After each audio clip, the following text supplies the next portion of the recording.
Não há nada mais sagrado que as nossas 4 paredes. Que eu acho que quando nós somos confiantes de nós próprios, não temos aquela coisa de rebaixar o outro. Adorei estar grávida. O maior superpoder que eu ganhei foi o não querer saber. Vocês não se esquecerem um do outro, para também não te esqueceres de ti. Quer dizer, não foi sempre um mar de rosas. A privação do sono é das piores torturas que pode haver, que acima de tudo muito amor um pelo outro, para nos entendermos e acompanharmos nesta fase tão delicada. Estávamos em modo de sobrevivência todos os dias, então demorei 2 anos a voltar ao palco. Até chegar a este ponto, empurrei muita coisa com a barriga, assim.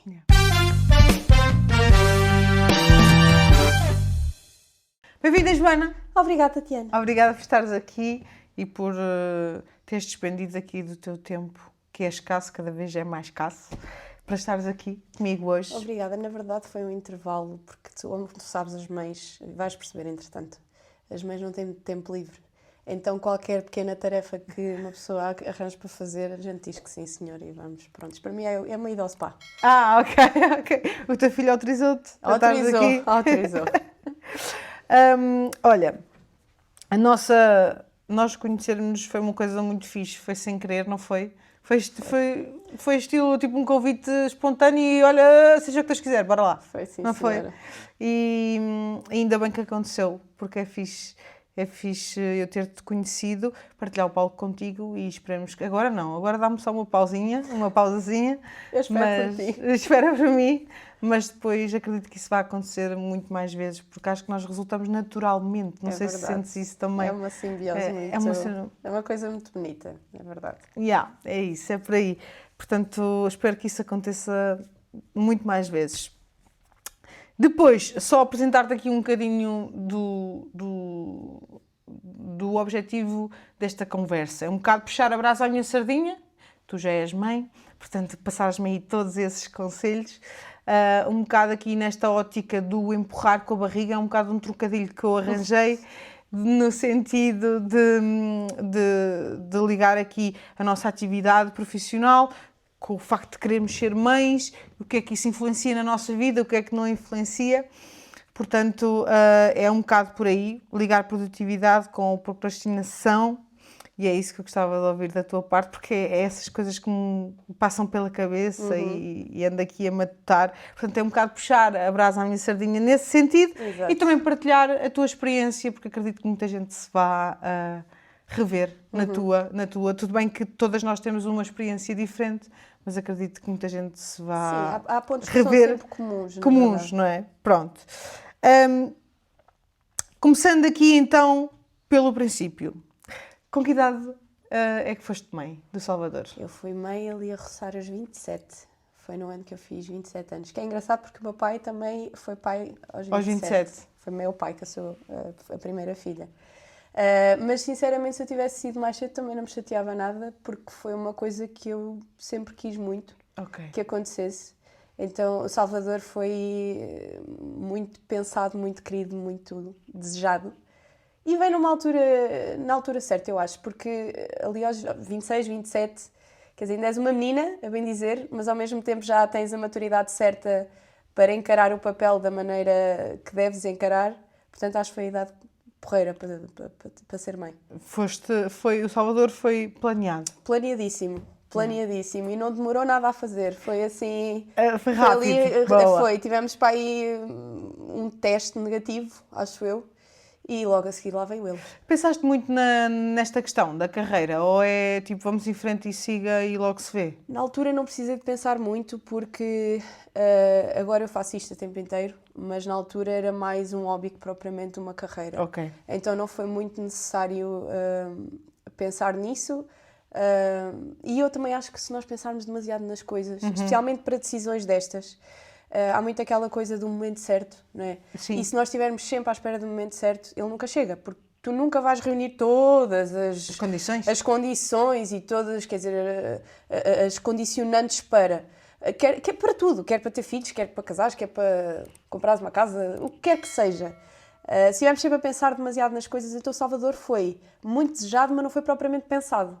Porque se calhar, na altura, se eu tivesse parado para pensar em tudo, o pormenor da minha vida, do que é que podia ser e não podia ser, se calhar não tinha tomado essa decisão. Foi uma coisa que eu sabia que queria, sentia, porque nós sentimos, né? Aquela coisa, é a hora certa, E estávamos os dois exatamente na mesma página, pá, bora para a frente. Portanto, não tiveste grandes medos? Não tiveste grandes hesitações? Não, porque na altura, a minha vida na altura estava, quer dizer, o básico do que é preciso para tu tomares uma decisão destas, não é? De trazeres uma vida ao mundo, eu tinha, não é? A questão, tínhamos os dois trabalho, estávamos a viver juntos, tínhamos uma relação sólida, economicamente as coisas estavam até bem preparadas para isso. Portanto, tomámos a decisão e não pensámos muito em todas as mudanças que poderiam haver. Inclusivamente eu nem morava cá, na época morava em Coimbra. Okay. E se me perguntares se na altura eu pensava se ia ficar em Coimbra, se não ia ficar em Coimbra, se voltava, se o miúdo crescia lá, se crescia cá, sinceramente não pensei demasiado nisso. Senti que era o momento, abracei o momento e não estou nada arrependida. Portanto, antes de o Salvador está com 6 anos. 6 anos. Antes de o Salvador nascer, tu tinhas uma carreira a trabalhar por conta de outrem, não é? Trabalhavas Sim, por conta de outrem. Não tinha nada a ver com música. Mas a música já existia? Já existia. Por acaso, quando o Salvador, quando decidimos tê-lo, até foi numa época de pausa.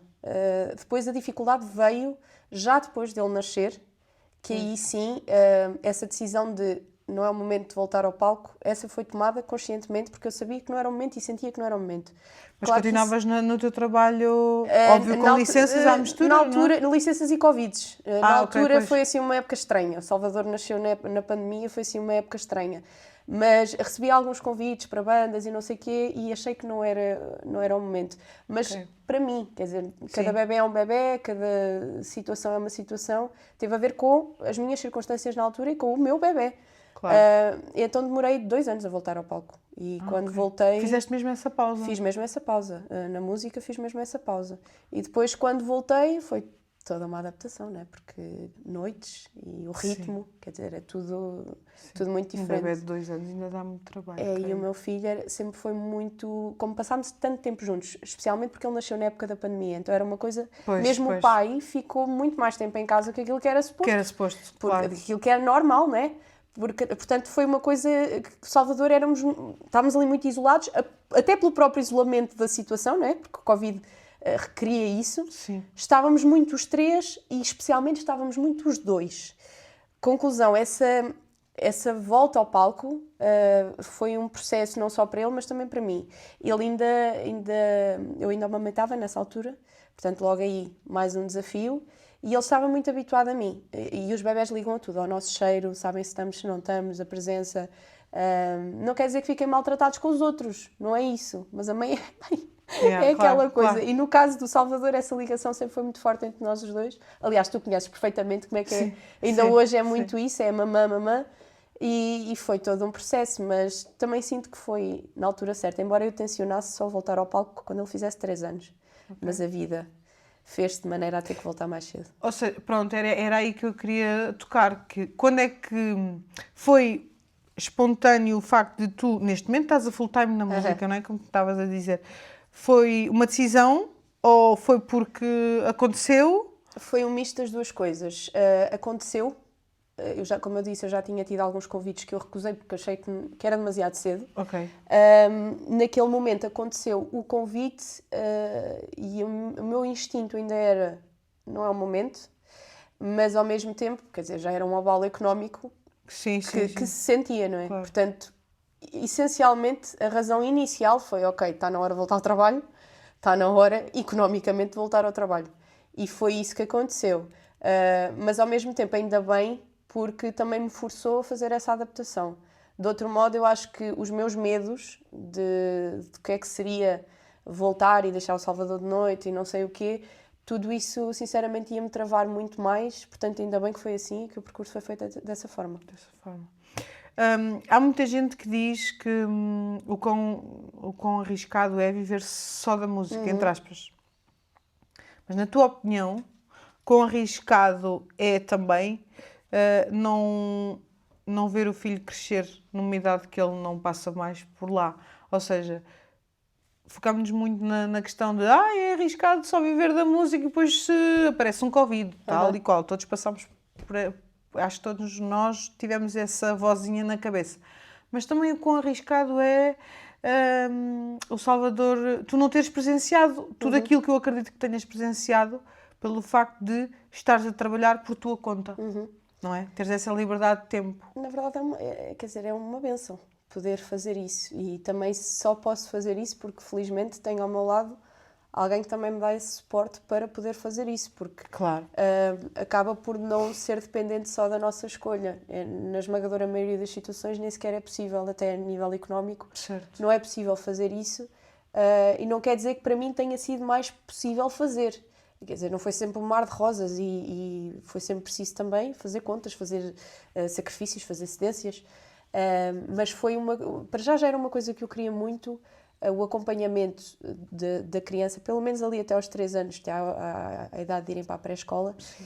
Eu sempre achei, e se calhar por vir um bocado do ramo da psicologia, que foi o que eu estudei, sempre achei que é o momento mais importante, porque é a primeira infância, e era um momento em que eu queria estar muito presente, não só, como tu estás a dizer, para eu presenciar, mas também porque eu sinto que esse suporte, especialmente o suporte maternal, é muito importante e crucial para a criança.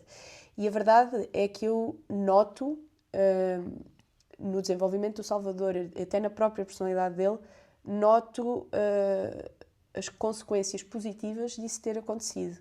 Que eu sei que se eu tivesse mais tempo fora, por força da vida, sim. Né, porque infelizmente nem toda a gente tem essa possibilidade, e se calhar se eu for olhar, se calhar eu também não tenho essa possibilidade.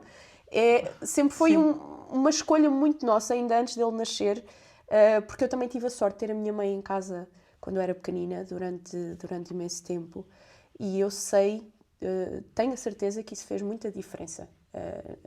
Para mim e para a minha personalidade, até quer dizer, para o meu desenvolvimento na escola, a minha propensão até para querer aprender, porque a minha mãe esforçava-se, ou seja, não era um estar em casa de género, toma lá a televisão e eu fico aqui, era o estar presente. Sim. Eu ainda hoje tenho vídeos muito giros com o Salvador muito pequenino, quer dizer, a sentar-se assim ainda mal, e eu fazia assim muitos exercícios de encher um potinho com arroz e ele despejar para um pote vazio, depois despejava para o outro mais esguio, depois fazia muito essas coisas e estava sempre quase tipo educadora de infância, sabes? Sim. Sempre a pensar em atividades. O meu conceito de estar em casa com a criança é esse. É esse acompanhamento, é levá-lo a ver o sol, levá-lo a ver as nuvens, mostrar-lhe canções, que é uma coisa com a qual ele sempre cresceu muito, a música, e eu a cantar e a cantarolar em casa e todas essas coisas. Adormecia com música até para aí aos 5 anos talvez, adormeceu sempre com música, às vezes gostos duvidáveis, está a dizer, mas adormecia com música. E eu sinto que esse meu papel em casa foi uma bênção que lhe foi dada a ele, mas também a mim, sem sombra de dúvida, porque eu assistia tudo, eu vi tudo. E sei que se eu estivesse 8, 9, 10 horas por dia fora de casa, como infelizmente as pessoas são forçadas a estar, às vezes até mais, não é? Depois vem a história dos miúdos ficarem, muitas vezes no pós-aulas, ainda ficarem nos tempos livres e não sei o quê. Quer dizer, não é porque os pais querem, é porque infelizmente a vida está feita para isso e não existe essa valorização da infância como eu considero que deveria ser feita, porque é o momento mais importante da nossa vida e que vai moldar muito da tua vida adulta também, a tua primeira infância. A primeira infância é exatamente esse período do início da vida da criança que eu acho que é crucial. Portanto, para mim foi uma bênção muito, muito grande. Eu já tive a oportunidade de ver o Salvador connosco nos concertos, e ele acompanha-te e assim, e é mesmo muito especial a forma como ele olha para ti, como ele te trata. Mãe, és a minha rainha, mãe, conseguiste! É mesmo emocionante para quem olha de fora. Imagina, eu ainda não sou mãe e isso já acho que toca qualquer pessoa, mas eu imaginar-me no teu papel deve ser uma cena. Tu já estás habituada, que ele está sempre delicioso a dizer isso. Mãe, tu és a minha rainha, verdade, não é? É delicioso. Mas é mesmo querido da parte dele, as palavras dele e a maneira como ele olha para ti, como ele diz, não é por dizer, ele sente mesmo aquilo que está a dizer. Portanto, em que é que tu achas que o facto de tu estares numa carreira da música em prol de uma ou outra qualquer, influencia positivamente a educação dele? Porque eu acho que ele olha para ti, minha mãe está no palco, tem este orgulho espontâneo, não é? Há muito essa idealização da parte dele, na verdade sempre houve, desde muito cedo. Começou por ser, para já porque eles ligam muito a sons, imagens, cores, então no fundo a minha profissão reunia tudo isso. Desde as roupas brilhantes em palco, a mãe a dançar, a mãe a cantar, a mãe, quer dizer... E nós acabamos por assumir em palco um bocadinho uma persona, não é? Portanto, não somos no palco como somos na vida, porque somos obrigadas a levar o público connosco, não é? Portanto, claro, tudo isso faz-se através um bocadinho dessa personagem que é... Não quer dizer que seja ser falsa nem nada do género, mas quer dizer, tens que, às vezes, até fingir uma confiança que não tens. Exato. E eu acho que para ele foi sempre muito interessante ver, quer dizer, no fundo ele faz esse endeusamento da mãe, porque efetivamente é dessa maneira que nós nos vamos comportar em palco, é sempre uma coisa muito mais glamourosa, que propriamente em casa, quando estás com o cabelo atado e a mandá-lo fazer os trabalhos de casa, não é? São conceitos diferentes, mas essa coisa de que tu estavas a explicar dele de, no fundo, estar sempre a encorajar-me, estar sempre a expressar que está orgulhoso e tudo isso, no fundo é um espelho daquilo que eu faço com ele em casa. E era aí que eu queria pegar, que eles vão sempre espelhar tudo o que nós fazemos, de bom e de mau. Aquilo que eu faço de errado, a minha ansiedade, a minha coisa, ele também espelha isso. Okay. Mas eu sempre dei muito valor, não só ao modo como ele fazia aos outros sentir, mas também como ele se sentia com ele mesmo.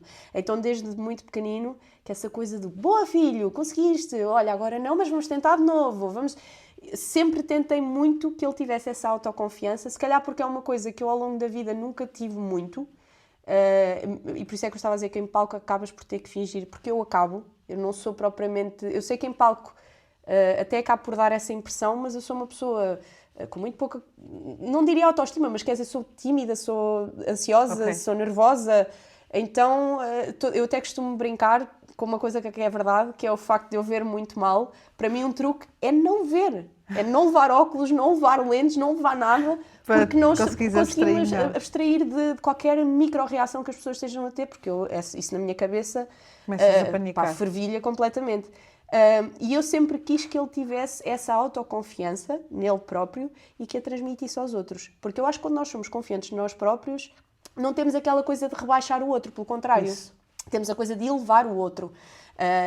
Aliás, eu acho que até que é um indicativo muito grande de como é que tu sentes contigo próprio, ou tu contigo própria neste caso, a forma como tratas os outros. Claro. Para mim sempre foi muito importante isso. E depois fico muito orgulhosa, acima de tudo, não só por ele ter essa estima toda por mim, essa admiração, que é muito gratificante, efetivamente. Aliás, se eu não agradasse a mais ninguém e só lhe agradasse a ele, para mim o meu dia já estava feito, já estava espetacular. Mas, acima de tudo, fico feliz porque isso é uma coisa que ele replica com toda a gente.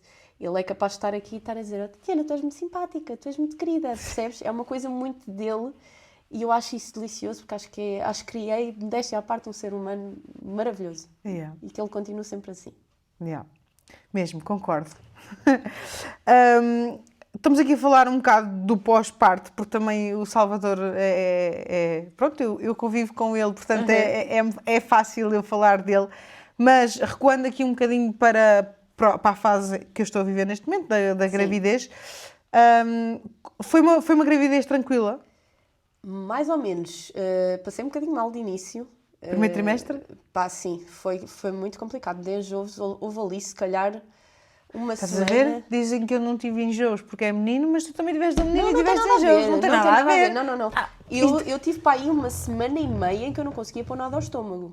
Ainda e quando pus, curiosamente, foi meloa, que eu nem sequer gosto. Meloa? Mas tinha que ter meloa, teve que ser, não descansei até laranjas. Comer. A sério? Mas já gostavas de laranjas normalmente? Já gostava, mas agora, se eu não comer uma laranja... É o fim do mundo. Para mim era mais estranho porque eu não gosto de meloa. Nunca gostei de meloa, inclusivamente.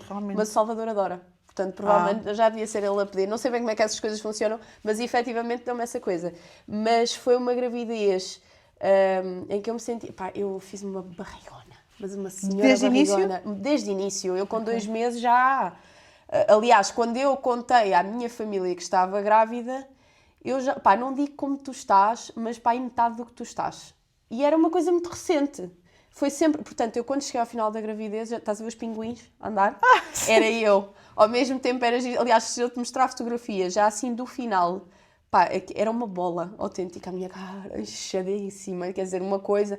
Eu fiz mesmo uma barriga muito pesada e isso teve consequências depois também, porque eu não conseguia respirar muito bem, andava sempre cansada, depois há aquela coisa de não conseguires dormir em certas posições, deu-me cabo das costas, quer dizer que até hoje tenho essa consequência das costas. Nesse aspecto não foi assim muito tranquila, mas teve uma fase ali no meio...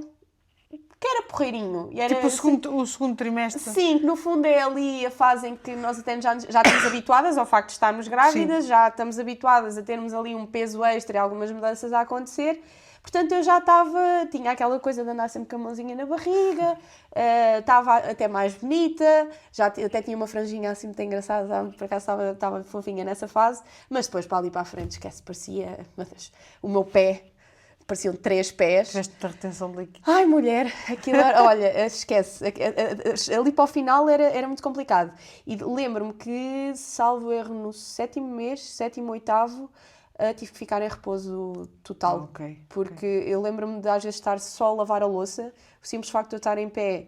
E não sei, quer dizer, eu nem me mexia muito, mas aquilo já era um esforço grande, o estar em pé, e sentia-me super mal, tinha imensas dores, tinha imediatamente que me deitar, portanto foi-me recomendado o repouso absoluto. Nessa fase. Essa fase foi assim um bocado mais chata, porque quer dizer, não podia fazer nada. Estava ali um bocado... Mas tirando isso... Quer dizer... Ou seja, isso é tudo físico, não é? Físico, sim. E emocionalmente, como é que te emocionalmente, sentias? Lá está, foi uma fase muito estranha, porque estava ali muito a roçar o Covid. Toda a fase foi estranha, quer dizer, ali para o final da minha gravidez já estava tudo ali numa situação social um bocadinho esquisita, mas eu psicologicamente estava felicíssima de estar grávida, adorei estar grávida, a sensação de estar grávida, quer dizer, não tenho aquela coisa que muita gente tem, que odiou a fase da gravidez. Eu não posso dizer propriamente que odiei, efetivamente haviam coisas na minha vida na altura que se calhar não eram as ideais, ou que me aborreciam, mas eram tudo coisas externas, sim, à gravidez. Portanto, a gravidez em si, estava felicíssima, falava com o meu filho todos os dias, adorava ver as mudanças, tinha um diário, mandei vir mesmo um diário da gravidez, para ir semana a semana, porque como tu sabes, isto agora é semana a semana, todo um mundo novo, e eu apontava cada coisinha nova que acontecia, cada mudança, sonhava muito com o que é que ele ia ser, com o que é que não ia ser, portanto foi uma fase muito encantadora até. E no pós? O pós foi difícil. Como é que foi a tua parte psicológica no pós? Tudo foi difícil, o pós e o físico. Talvez uma tenha acompanhado a outra, na verdade. Porque como eu não estava bem fisicamente, porque tive uma recuperação um bocadinho difícil, isso afetou automaticamente a minha maneira, não sei, de sentir as coisas, talvez. Depois, como ninguém nos dá um curso de como é que as coisas são... sei que estás aqui, Joana. Sim, que é para me estou a dar tu a dar esse curso. Mas Salvador, durante 3 anos, praticamente não nos deixava dormir. Era muito difícil. Foram os primeiros 3 anos. Deve ser horrível. Das piores estruturas. E depois não só, talvez por ter sido tanto tempo em que estávamos os dois tão cansados e no fundo a lutar contra a maré, porque quer dizer, estávamos em modo de sobrevivência todos os dias. Embora eu estivesse em casa, o Hugo estava no trabalho, portanto eram 2 trabalhos. O nosso é quase 7, porque, quer dizer, é tudo para ti, é tudo o teu corpo a funcionar para tudo. Claro. É muito desgastante, sim. Mas talvez o facto de ter sido tanto tempo trouxe outro problema para nós, que foi nós passarmos precisamente a funcionar em modo de sobrevivência. Aquilo era quase um emprego para nós e esquecemos-nos um bocadinho, porque também não tínhamos como, da parte, nós os dois, sabes, de voltarmos a ser um casal. Acho que só voltou a acontecer essa coisa de nos voltarmos a divertir juntos, de irmos beber um cafezinho juntos, de vermos uma série juntos. Isso só voltou a acontecer já o Salvador, pois pá, 3 aninhos, se calhar. Foi, quer dizer, não quer dizer que as coisas estivessem mal antes, mas estavam em modo... sobrevivência. Olha, dá-lhe a fralda, olha, não sei o quê, vai dar bem ao menino. Quer dizer, era ali uma coisa, depois de um estar acordado para o outro dormir. Nós às vezes, do início, fazíamos turnos, porque Tinha que ser. Eu ficava no turno da noite por causa da maminha e o Hugo ficava no turno do dia para depois me dar assistência a tudo, para eu poder descansar um bocadinho. Ele tratava de tudo o que incluía o Salvador, para eu, no fundo, recuperar as forças, não é? Mas tive muita sorte, quer dizer, sorte, ele é pai, né? Portanto não é sorte nenhuma, é o papel dele. Mas, eu, por exemplo, de início eu não trocava fraldas, era tudo ele. Fosse noite, fosse dia, fosse o que é que fosse. As refeições, era ele que as fazia, a não ser que ele não estivesse em casa por alguma razão, né? Porque também quando estava a trabalhar. Mas tive muito suporte e tive, dentro do azar do Covid, a sorte de ele estar em casa 4 meses. Portanto, 4 meses é uma benção. Muito, claro. Ajudou-me mesmo muito, porque eu, até por ser uma pessoa muito ansiosa e muito nervosa, eu estava a sentir que não conseguia sozinha. E estava com muito medo do momento em que ele voltasse ao trabalho, porque eu achava que psicologicamente era quando eu quebrava. Porque era muita coisa, e lá está, a privação do sono é das piores torturas que pode haver, quer dizer, é horrível, porque não funcionas, a tua cabeça não funciona, o teu corpo não funciona, ficas irritadiça, depois ao mesmo tempo não podes estar porque tens uma criança para cuidar e tens de ter a empatia de entender que aquela criança, coitada, só está a sobreviver também. E não foi fácil. Felizmente tive ali ao meu lado uma rocha muito grande e fomos isso um para o outro. E ainda somos, na verdade fomos sempre isso um para o outro, mas naquela fase, foi o teu suporte. Sabes que há muita gente que acha que os bebés vêm salvar relações e, na minha opinião, os bebés vêm testá-las. Claro. Porque é preciso uma relação muito sólida e é preciso existir muito respeito, muita empatia e, acima de tudo, muito amor um pelo outro, para nos entendermos e acompanharmos nesta fase tão delicada, porque não estás só a dar assistência à criança, não é? Neste caso o Ricardo vai-te dar assistência a ti, mas tu a ele também, porque ele também vai ser pai pela primeira vez. Então estão no barco juntos e vão ser experiências completamente diferentes para os dois, porque a tua como mãe é uma, a dele como pai é outra. Provavelmente vais conhecer um lado dele que nunca tinhas conhecido, porque é um pai, e ele vai conhecer o teu papel de mãe que ele também nunca tinha conhecido. Então isso também é uma nova descoberta para vocês, para nós também foi, mas foi muito difícil. Foi mesmo muito difícil e ainda bem que o meu parceiro foi aquele. Ainda bem que eu escolhi aquele pai para o meu filho, porque foi crucial toda a camaradagem que existiu nessa fase. Neste momento já notas um certo alívio, não é? Porque muito o Salvador alívio. já o Salvador é... já acompanha, sabe? Já faz companhia. Se eu quiser ir beber um café, o meu filho vem comigo e está ali a conversar comigo na boa e mexe-me o cafezinho. Está espetacular, percebes? Não há essa coisa. Mas, quer dizer, demorou. E depois também é preciso ter muito suporte extra, família, extra casal, para entenderem. Eu tenho, acima de tudo, para o meu trabalho. Mas é muito importante haver esse suporte também para a tua vida familiar e a tua vida em casal. O conselho que eu te posso dar é, se tiveres a possibilidade, nem que seja uma horinha, meia horinha, ires beber um café em casal, ou ir jantar fora em casal, ires ao cinema, quer dizer, vocês não se esquecerem um do outro, para também não te esqueceres de ti. Para além de mãe, tens que ser tu, Tatiana, mulher, claro. Porque senão ficas imersa naquela coisa de só estar em modo de sobrevivência. És só mãe, ele é só pai e de repente perdem-se ali um bocadinho. É muito importante esse suporte e é importante também que as pessoas à nossa volta tenham essa empatia por nós e percebam, e nos ajudem e percebam que é necessário. Quer dizer, mesmo que não seja para tu ires trabalhar ou para ele ir trabalhar, às vezes não custa nada estarem um bocadinho com o menino, neste caso posso dizer menino, que tu também, estarem um bocadinho com o menino para tu ires só jantar fora com o teu marido ou com o teu namorado ou whatever. É importante isso acontecer e dou este conselho a ti e se tiverem as pessoas à volta da Tatiana a ouvir, é muito importante mesmo ter essa coisa à nossa volta, porque senão a malta perde-se ali e é pesado. O Salvador está num ponto dos super-heróis e do Homem-Aranha e do Faísca McQueen, claro. Como ele diz que o meu carro é o Faísca McQueen. Pegando um bocado nisso, qual é que achas que foi o superpoder que ganhaste em ser mãe? Ser mãe já é um superpoder, não é? Já é. Estás a gerar uma vida e a criar uma vida e criar o amanhã, não é? Porque tu vais pôr ao mundo e a maneira como vais criar o teu filho vai ter um contributo, bom ou menos bom, para o amanhã. Para o mundo, para o mundo, não é? Mas eu acho que, para mim, pessoalmente, o maior superpoder que eu ganhei foi o não querer saber. Isto é o não quer saber. Porque eu sempre fui uma pessoa muito preocupada com o que é que os outros achavam de mim, se os outros estavam chateados comigo, se os outros não sei, se os outros.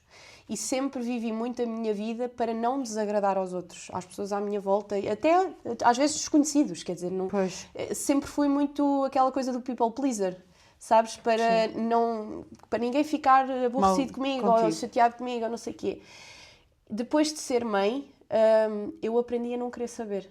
E neste momento, quer dizer, tu não tornas uma pessoa fria, mas torna-se quase imperativo tu ligares esse botãozinho de opá, está bem, pensem como vocês quiserem pensar, achem o que quiserem pensar, porque senão o que é que acontece? Tu deixas que os outros ditem aquilo que é mais importante na tua vida, que é o teu papel de mãe e a forma como vais criar o teu filho e a tua família. E isso nunca pode acontecer. Não há nada mais sagrado, eu repito muito esta frase lá em casa, não há nada mais sagrado que as nossas 4 paredes. E isto serve para tudo, serve para o que se passa na tua casa, fica na tua casa, na tua intimidade, na tua vida.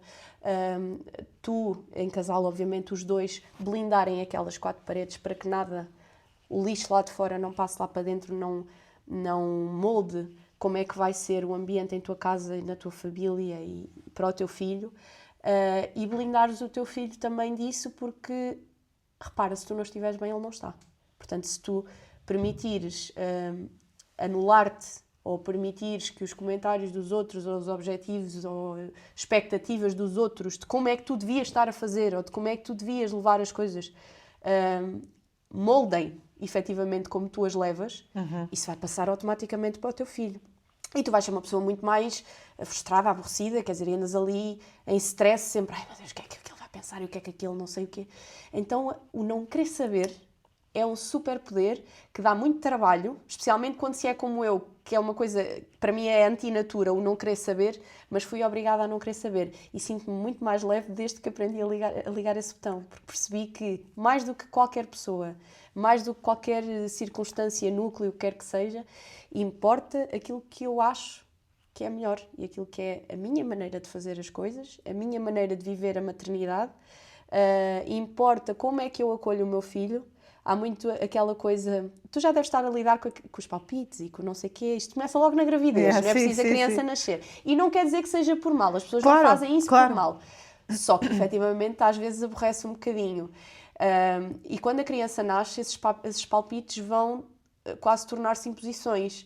Não sei o quê, havias cortar o cabelo ao teu filho, porque o teu filho não sei o quê, não gosta de cabelo assim. Ok, mas se eu gosto, porque é que eu corto o cabelo ao meu filho quando eu entender? Ou o teu filho faz uma birra. Há muito aquela coisa que as pessoas começam a se olhar de como é que tu, como mãe, devias lidar com a birra do teu filho. Exato. Mas não deixes que isso te molde de maneira nenhuma. Eu, por exemplo, depois lá está, cada criança é uma criança e cada mãe é uma mãe, cada família é uma família.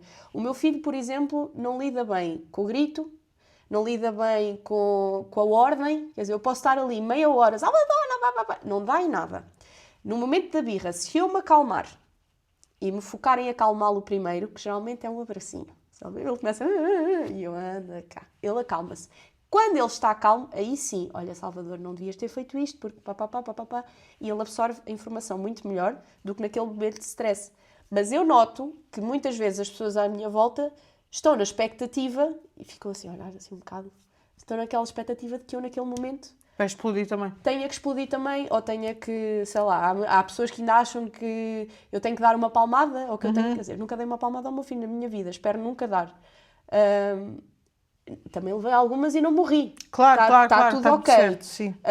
Mas para mim é uma coisa que eu prefiro não fazer e prefiro acolher a emoção dele naquele momento. Tenho a sorte também.